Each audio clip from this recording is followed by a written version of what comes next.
จงแก้สมผลในกลุ่มจำนวนจริงข้อที่5จำ35 1หารให้ r กำลัง2ลบ r เท่ากับ2หารให้ r ลบ1ก่อนอื่นเราสังเกตพูดเห็นว่าสามารถผันเปลี่ยนได้คือเราสังเกต r กำลัง2ลบ r เห็นว่าสามารถแยก r ออกเป็นส่วนคูณคือ r กำลัง2เรานำ r ออกมาเหลือ r ลบ r เรานำ r ออกมาเหลือลบ1เราสังเกตสำนวนเห็นว่าสามารถวางเงื่อนไขคือพูดต้องตั้ง0เราจึงได้ r ต้องตั้ง0 r ลบ1ต้องตั้ง0ต่อมาเรามาถอนหา r ลบ1เราย้ายฝากจากลบเป็นบวกจึงได้1เราจึงได้เงื่อนไขคือ r ต้องตั้ง0 r ต้องตั้ง1ต่อมาเราสังเกตพูดเพื่อซอกหาทวีคูณร่วมน้อยสุดก่อนเห็นว่าทวีคูณร่วมน้อยสุดแม่น r คูณ r ลบ1หรือเท่ากับ r ลบ1ต่อมาเราคูณ r ลบ1ที่เป็นทวีคูณร่วมน้อยสุดใส่ทั้งสองฝากเพื่อขัดพูดออกเราจึงได้ r ลบ1คูณ1หารให้ r ลบ1 r ลบ1หาร r ลบ1เท่า1จึงได้1คูณ1เท่า1 r ลบ1คูณ2หารให้ r ลบ1 r ลบ1หาร r ลบ1เท่า1จึงได้1คูณ r คูณ2เท่า2r ต่อมาเราสลับรวงเพื่อสะดวกในการถอน r ต่อมาเราต้องการ r เราจึงหาร2เข้าทั้ง2ฝากคือ 2r หาร2เท่า r 1หาร2เรารักษารูปห่างเป็น1หาร2เลยก็ได้เห็นว่าได้ค่า r แล้วโดยบ่ขัดกับเงื่อนไขที่วางไว้ฉะนั้นกลุ่มใจผลของสมผลในกลุ่มจำนวนจริงแม่น1หาร2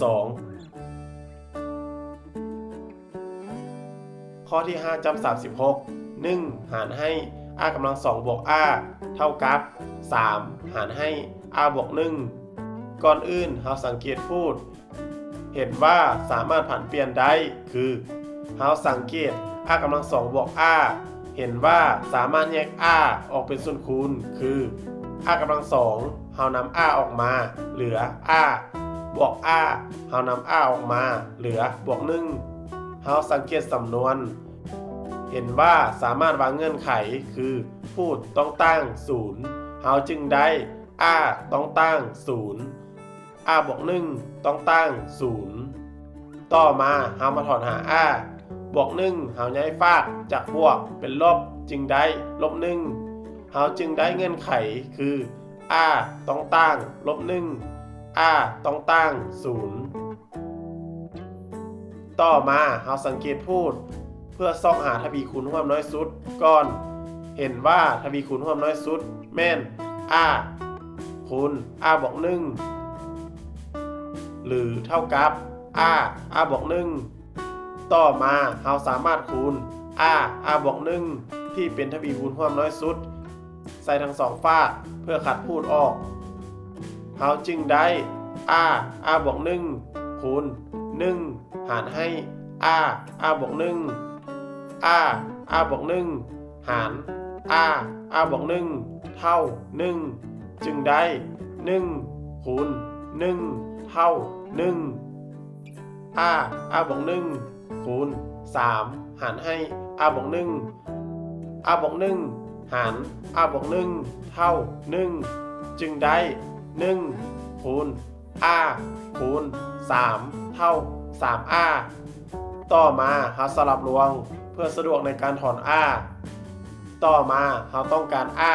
เราจึงหาร3เข้าทั้ง2ฝากคือ 3r หาร3เท่า r 1หาร3เรารักษารูปห่างเป็น1หาร3เลยก็ได้ เห็นว่าได้ค่า R แล้ว โดยบ่ขัดกับเงื่อนไขที่วางไว้